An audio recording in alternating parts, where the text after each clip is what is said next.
car was paid off. I have to make them. With what?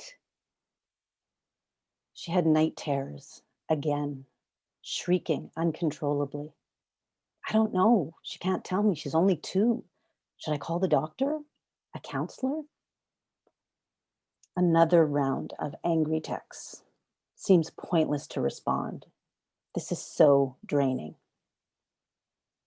My lawyer's in trial all week. You don't even know if he's going to return calls. I really, really need to talk to him. The chaos of divorce. That was well over a decade ago. After 15 years together, 10 of them in marriage, and 1 toddler later, I was blindsided.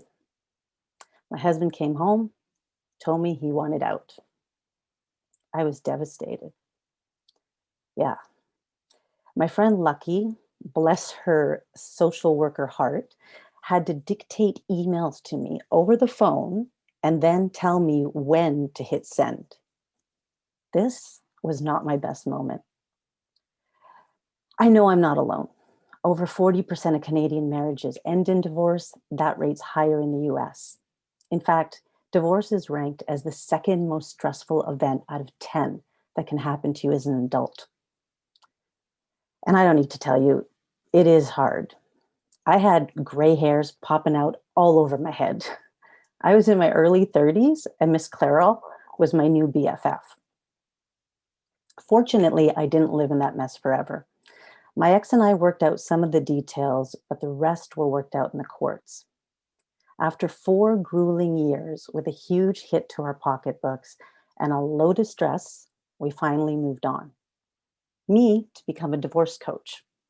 And it's why I feel so strongly about helping people reduce their breakup stress and create healthy futures for themselves and their families. So how are you supposed to survive and thrive in the chaos of divorce?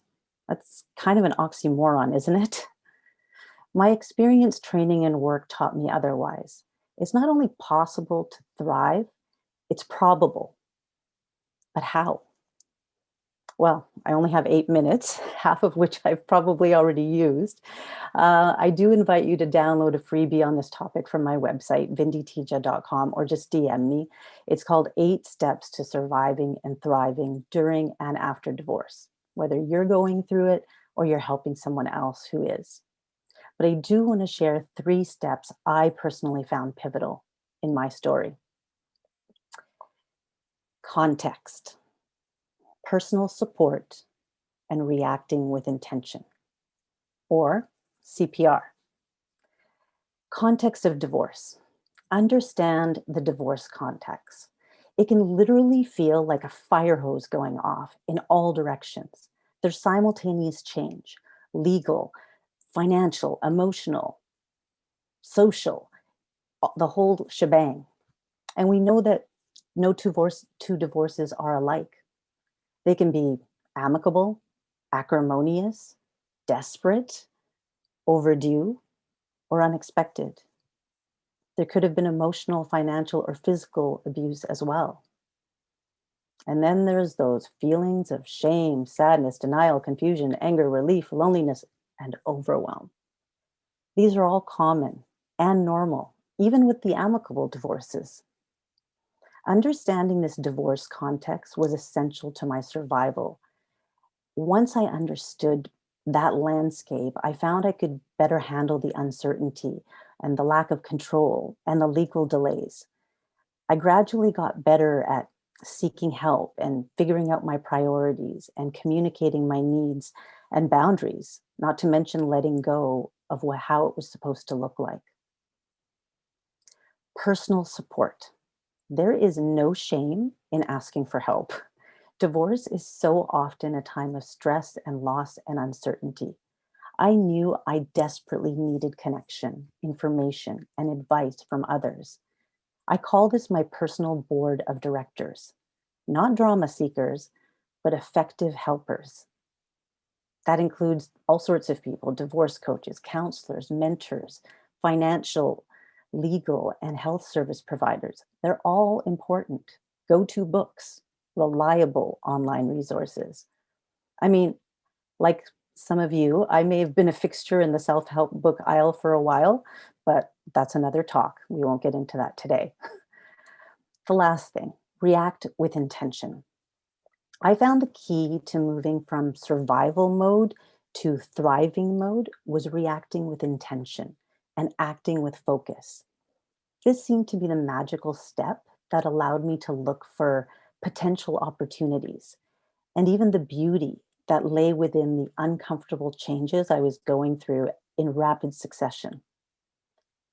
Rather than a why me approach, which was very tempting, by the way, I tried another approach, try me, or what's here for me approach.